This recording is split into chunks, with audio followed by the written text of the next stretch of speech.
जय हिंद, जय भारत। ये वीडियो मैं लॉन्ग वीडियो बना रहा हूँ। ये लॉन्ग वीडियो इसलिए बना रहा हूँ ताकि काफ़ी सारी जानकारी मैं इसमें इंक्लूड कर सकूँ। शॉर्ट मूवी के अंदर मैं शूट करता हूँ तो काफ़ी लोग फिर भी कंसल्ट करते हैं, क्योंकि वो हर हर चीज़ का एक डीप पॉइंट रह जाता है। और मेरा है कि जब भी कोई चीज़ बनाई जाए उसकी प्रॉपरली निकासी हो, वो प्रॉपरली आपको शेयर हो और आपके दिमाग में भी वो घुस जाए। और आपके दिमाग में घुसने के लिए सिर्फ एक ही है कि 24 घंटे आप उस चीज़ को सुनते हो, क्योंकि आपका माइंड है जो है सबसे माइंड इसको सुनता है। और जब आप उसको बार बार रिपीट करते हो तो वो आपके माइंड में जाके बैठ जाती है। तो अब ये वीडियो बनाने का मेरा पर्पज़ यही है कि मैं अब काम शुरू करने वाला हूँ, जो मैं थोड़ा बहुत शुरू कर चुका हूँ। उसमें 4-5 बच्चे जुड़ चुके हैं। अब मैं चाहता हूँ कि 12 बच्चों का एक ग्रुप बन जाए। उसके बाद फिर मैं आगे और इंक्लूड करता हूँ। ऑनलाइन काम सिखाना, ऑनलाइन वर्क कैसे किया जाए, ऑनलाइन अपनी समस्याओं का निवारण कैसे किया जाए, किसी प्रकार का वीज़ा कोई में इशू आ गया वो कैसे सोल्व आउट करना है, किसी प्रकार का पासपोर्ट में कोई इशू आ गया तो वो सोल्व आउट कैसे करना है, और इन सारी समस्या से बचने के लिए ऐसा क्या किया जाए ताकि इन समस्याओं के अंदर बंदा ना जाए। सबसे पहले आइडेंटिफिकेशन जो बच्चे की बनती है वो बनती है जब बच्चा पैदा होने वाला होता है तो माता पिता का नाम दर्ज किया था हॉस्पिटल के अंदर। तो उसके अंदर आपने ध्यान रखना है, जब आप अपना आधार कार्ड, अपनी पत्नी का आधार कार्ड या अपना स्वयं का आधार कार्ड दे रहे हो तो उसके ऊपर आपने क्या वहाँ नाम मेंशन करा है। हबड़ दबड़ में कुछ मेंशन नहीं करवाना। सबसे पहले आपने ये मेंशन करवाना है कि उस पर नाम, आपका नाम, एड्रेस क्या किया। और जब आप बर्थ सर्टिफिकेट बनाते हो तो ऑनलाइन आपने बर्थ सर्टिफिकेट सिटीजन कॉर्नर पे जाके स्वयं कैसे बनाना है। देखो, एक इसमें फ़ायदा ये होगा, आपकी सरकारी फ़ीस कम कटेगी। दूसरा, आपको लाइन में लगना पड़ेगा। तीसरा फ़ायदा आपको और भी हो जाएगा। ये सारी चीज़ें इसलिए बता रहा हूँ ताकि आने वाले टाइम पे आप खुद ही ग्रोथ कर जाओ, सक्षम बन जाए। आगे मैं क्या बताने वाला हूँ इसके बाद। अब बच्चे का आधार कार्ड बनता है तो आधार कार्ड में कौन कौन सी चीज़ों का ध्यान रखा जाता है, कौन कौन चीज़ ऐसी है जो आधार कार्ड पे सही डाली जाए ताकि माता पिता के आधार कार्ड के हिसाब से बच्चे का आधार कार्ड सही बने। फिर अगला आता है कि स्कूल में कौन से रिकॉर्ड देने हैं ताकि बच्चे की डीएमसी जब बने, 10वीं 12वीं की जब उसकी मार्कशीट आए तो उसमें प्रॉपरली नाम क्या बने। अब अगला आ जाता है उसका, जब बच्चा बड़ा हो जाता है तो पैन कार्ड। पैन कार्ड 18 साल से पहले भी बनता है, उसमें बच्चे के सिग्नेचर और फोटो नहीं आते। और जब 18 साल के बाद आता है तो उसमें सिग्नेचर फोटो आती है। तो पैन कार्ड कैसे बनता है, उसमें कौन कौन से डॉक्यूमेंट लगते हैं और क्या नेसेसरी, इसकी जानकारी मैं ऑनलाइन देना चाहता हूँ। दूसरा क्या होगा, वोटर कार्ड। अब वोटर कार्ड बनने के लिए कौन सी एज होती है, कौन से पेपर लगते हैं, उसमें कैसे मेंशन करना है और एक सही वोटर कार्ड बने। और वोटर कार्ड ऐसा बने, अगर मेरे माता पिता उस केंद्र में वोट डालने जा रहे हैं, बूथ ऑफिस में जा रहे हैं, तो वहाँ का जो केंद्र बनता है वो सेम मेरा भी बने। ये नहीं है कि मेरा कहीं और का बन गया और माता पिता का कहीं और का बन गया। तो उसका तरीका, उसकी उसकी नॉलेज, तरीका नहीं, उसकी नॉलेज, उसका ज्ञान। और अगला क्या होता है, जब बच्चा पासपोर्ट बनवाता है तो पासपोर्ट में कौन कौन सी चीज़ मेंशन करनी है। पासपोर्ट बच्चे का अंडर एज भी बन जाता है माता पिता के ब्याह में, और जब बच्चा 18 साल का होता है तब भी बन जाता है। उस पासपोर्ट में कौन कौन से डॉक्यूमेंट लगाने हैं हमने, मतलब पासपोर्ट तो हमने बनाना। जब पासपोर्ट बना दिया, ऑनलाइन हमने चेक करना है कि किस कंट्री का वीज़ा हमने ऑनलाइन वेरीफाई करना है, मतलब ऑनलाइन अप्लाई करना है। उसकी फ़ीस कितनी कटेगी और फीस कैसे पे करनी है हमने, वो सब नॉलेज आपको ऑनलाइन के लिए मैं ये क्लास शुरू करने वाला हूँ। कोई काफ़ी लोगों का कंसर्ट होता है कि हमें पता नहीं है, वो एजेंट ने कर दिया, किसी और ने कर दिया है। अब किसी और ने करा है, वो कह रहा है मेरे को नहीं पता, वो आगे गया है, मैं कोशिश कर रहा हूँ। तो वहाँ जाके फाइल ना फंसे। जितनी ज़्यादा फाइल आपकी फंसेगी उतनी ज़्यादा आपका पेपर भी लगेगा, आपका टाइम भी लगेगा। देखो, अब आप कह रहे हो कि ये सारी चीज़ सिखाने का हमें फ़ायदा क्या होगा। जब आपका नाम गलत होगा तो आपको कोर्ट केस करना पड़ेगा, हिंदी इंग्लिश न्यूज़पेपर में, वहाँ आपका अमाउंट खर्च होगा। दूसरी बात है, कई जगह पैसा भी नहीं लगता आपका और आपका सर खपाई इतनी हो जाती है क्योंकि वो पत्थर की लकीर हो जाती है, वो ठीक नहीं होती। तो अगर ये सारी जानकारी हर बंदे को दी जाएगी तो वो प्रॉपरली आगे ऑनलाइन का काम करेगा। अगर वो ऑनलाइन का काम करेगा तो उसके पेपर गलत नहीं होंगे, और पेपर गलत नहीं होंगे तो उसको समस्या नहीं होगी उसकी चीज़ के लिए। उसके बाद अगला स्टेप लेके आते हैं, जैसे मुझे चेक करना है मेरा पीएफ में कितना अमाउंट है। मतलब मैं किसी जगह कहीं जॉब करता हूँ, अब मुझे अपना पीएफ भी निकालना है, पीएफ को चेक भी करना है, पीएफ में पासवर्ड कैसे किया जाता है, पीएफ अकाउंट कैसे एक्टिवेट किया जाता है, उसकी केवाईसी कैसे की जाती है, वो सारी नॉलेज। और कोई कहता है कि मुझे बेरोजगारी भत्ता के अंदर, अनएम्प्लॉयमेंट के अंदर नाम दर्ज करवाना है, तो वो कैसे दर्ज किया जाता है, उसमें कौन कौन सी चीज़ों को ध्यान में रख के किया जाता है ताकि उसको कोई दिक्कत ना हो, और ये भरा क्यों जाता है, इसका रीज़न क्या है। दूसरा, हरियाणा के अंदर सक्षम का फार्म भर जाता है।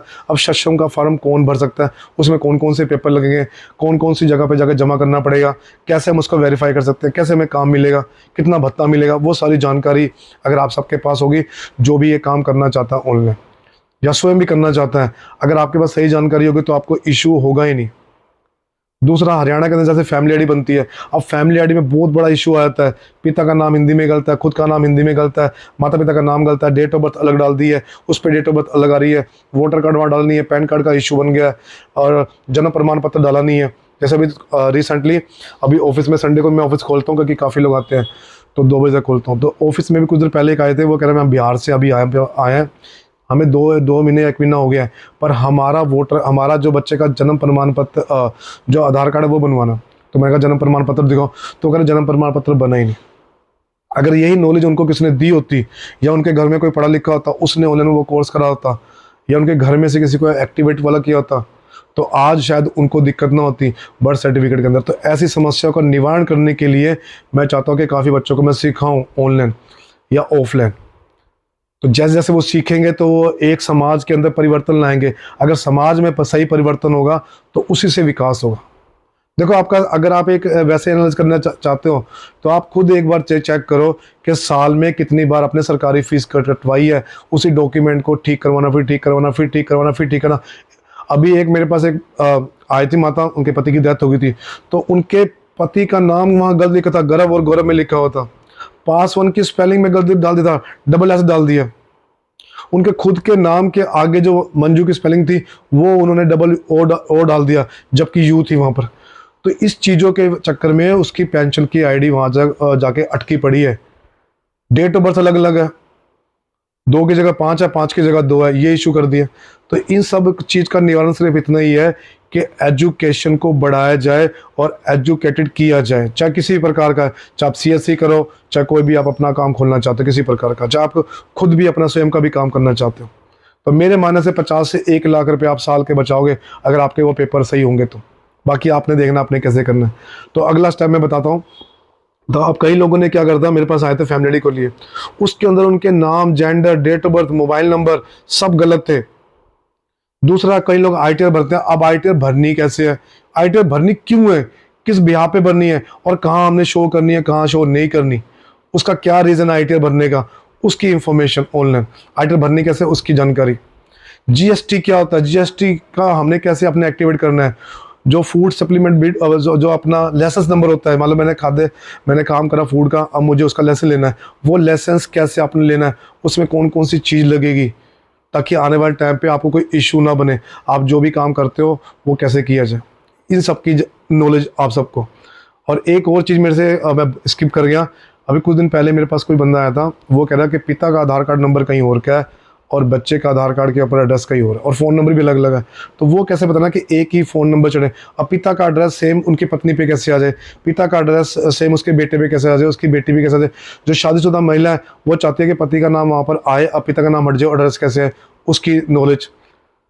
जाति सर्टिफिकेट कैसे बनते हैं, जाति सर्टिफिकेट के अंदर कहाँ इशू आ जाता है, उन चीज़ों के बारे में। ईवीएस का फॉर्म क्या होता है, आर्थिक रूप से कमजोर वर्ग, ये किन किन का बन सकता है, कितनी इनकम में बनता है, पेंशन किसकी बन सकती है, कौन सी पेंशन आ रही है, कौन सी पेंशन में मिल सकती है, उसके बिहाफ पे उनको नॉलेज। कौन सी स्कीम लेबर कार्ड के ऊपर मिलती है, लेबर कार्ड कैसे बनता है, उन सब की जानकारी एक प्रॉपरली वे के अंदर, ताकि आप सही फॉर्म भरोगे तो सरकार के द्वारा सही योजना मिलेगी। जैसे दीनदयाल योजना के तहत कौन फॉर्म भर सकता है, इसमें कौन कौन से पेपर लगेंगे, इसमें आपने क्या क्या चीज़ का ध्यान रखना है, ताकि सॉरी, ताकि जब आप फॉर्म भरते हो तो फॉर्म भरते हुए आपका रिजेक्ट ना हो। मैंने 50 से ऊपर फॉर्म भरते जिसमें से एक का रद्द हो गया था, वो कहते कि 3 महीने के ऊपर उन्हें भरा गया, और एक का नाम का इशू आ गया था। तो ऐसे 2 फॉर्म रद्द हुए थे, बाकी सबके पैसे ऑलमोस्ट क्या, उनके पैसे उनके अकाउंट में आ चुके हैं। चाहे वो 3 लाख आए, 3.5 लाख आए, 4 लाख आए, वो उनका अमाउंट है। उनके फॉर्म भरने की ऑनलाइन जो मैंने फीस उनसे ली थी वो 20 रुपये ली थी। तो वो कैसे उन्होंने फील करना है, देखो ये सारी जानकारी आपको दे रहा हूं। पेंशन के लिए फाइल, कई लोग कहते हैं कि हम आधी फीस दे के आए। अभी मेरे पास 2-3 लेडीज आई थी, वो ये कह रही थी कि 2 साल से धक्के खा रहे हैं, 2 साल से हमारी ये पेंशन बनी नहीं, 2 साल से विधवा पेंशन नहीं बनी, 2 साल से बुढ़ापा पेंशन नहीं बनी, एज हो चुकी है। तो वो क्यों नहीं बनी, उसका क्या रीज़न है, वो आपको ऑनलाइन सिखाना, बताना उन पेपरों के बारे में। तो वो सारी क्लासें मैं शुरू करने वाला हूँ। अभी तो ऑफलाइन है, फिर ऑनलाइन भी करूँगा। मैं चाहता हूँ कि ज़्यादा से ज़्यादा लोग इसमें जुड़े। देखो जितने ज़्यादा लोग जुड़ेंगे उसकी फीस अपने आप ही कम होगी। जब कम लोग होंगे, देखो मुझे भी अपनी को मेंटेन करना है। मैं सुबह ऑफिस में काम जाता हूँ, कई बार मैं 9 बजे, कई बार 8:30 बजे भी जाता हूँ, कई बार और 10 बजे तक मैं ऑफिस में आ ही जाता हूँ। कोई मेरा कोई और काम होता है तो मैं शायद मुझे छुट्टी करना पड़ता है, तो मैं और सोमवार से लेके संडे तक ऑफिस में रहता हूँ, क्योंकि कोई ना कोई आता रहता है, कोई ना कोई आता रहता है। तो वो काम करना मेरे लिए बहुत हेक्टिक हो जाता है, क्योंकि रात को 12 बजे 1 बजे, और ये जितने लोगों ने मेरे से काम करा उनको सब पता है मैंने काम किया है। ये कोई फेक नहीं है या मैं किसी को इम्प्रेस करने के लिए कर रहा हूँ। मैं अपना काम करता हूँ, अपने देश के लिए करता हूँ, देशवासियों के लिए करता हूँ। ये शुरू से मेरी आदत है काम करने की, कि कोई भी काम करूँ तो पूरी ईमानदारी से करूँ, चीट से ना करूँ, और पहले उनको उस चीज़ की इन्फॉर्मेशन भी दूँ। कई लोग नाराज होंगे, मे भी हो सकते हैं, क्योंकि पहले वाले भी फाइल में हटाऊंगा तभी मैं दूसरे की फाइल चेक कर सकता हूँ, और ऐसा कुछ भी नहीं है। और ये देखो, काम करने का मेरा शौक है, हर किसी का शौक होता है, किसी का घूमने का शौक है, किसी का पढ़ने का शौक है। तो मेरा पढ़ने का शौक है, और दूसरा मेरा शौक है काम को सही करना और सही जानकारी के हिसाब से काम करना। अब अगला स्टेप क्या था, जैसे कि मान लो अब एक बंदा गया, उसको पता नहीं है कि उसने बद्रीनाथ 4 धाम की यात्रा कैसे बुक करनी है, उसमें कौन कौन से पेपर लगेंगे, उसकी इंफॉर्मेशन कैसे होती है, वो फॉर्म भरना आपको सिखाना। केदारनाथ का जब आप फॉर्म भरोगे तो वो कैसे भरने हैं, उनके अंदर कौन कौन सी डिटेल में फिल करनी है, और कहाँ जाना है और कहाँ सबमिट करना है। पैन कार्ड अगर बन के नहीं है तो हमें किसको फ़ोन करना है, किसको फ़ोन नहीं करना, कहाँ मेल करनी है। कई लोग ऑफिस में परेशान होते हैं, जैसे मैं भी अप्लाई करता हूँ तो वो कह रहे हैं कि अभी पैन कार्ड बन के नहीं है, तो अभी आधार कार्ड बन के नहीं है, अभी हम कहाँ जाएँ, कैंसिल हो गया, कैसे करें कि इसको कहाँ जाएँ। तो जब भी आप कोई चीज़ बनाते हो तो उसकी आप रिक्वेस्ट भी करवा सकते हो, जैसे कि आधार कार्ड की रिक्वेस्ट। जब आधार कार्ड बन के नहीं आता 1 महीने के अंदर, तो आप रिक्वेस्ट कहाँ कर सकते हो, बार बार अपने नहीं बनवाना तो वो रद्द हो जाएगा। तो ये सारी की सारी जानकारी है। अब इसमें और भी बहुत सारी चीज़ होगी, जैसे कि आपने ऑनलाइन बस टिकट कैसे करनी है, ऑनलाइन यात्रा कार्ड कैसे बनवाने हैं, कौन कौन से यात्रा कार्ड बनते हैं। अगर आपका हैप्पी यात्रा कार्ड बन गया है तो आपने चेक कैसे करना है उसके अंदर, और उसके लिए आपने क्या करना है ताकि नेक्स्ट टाइम आपको कोई दिक्कत ना हो।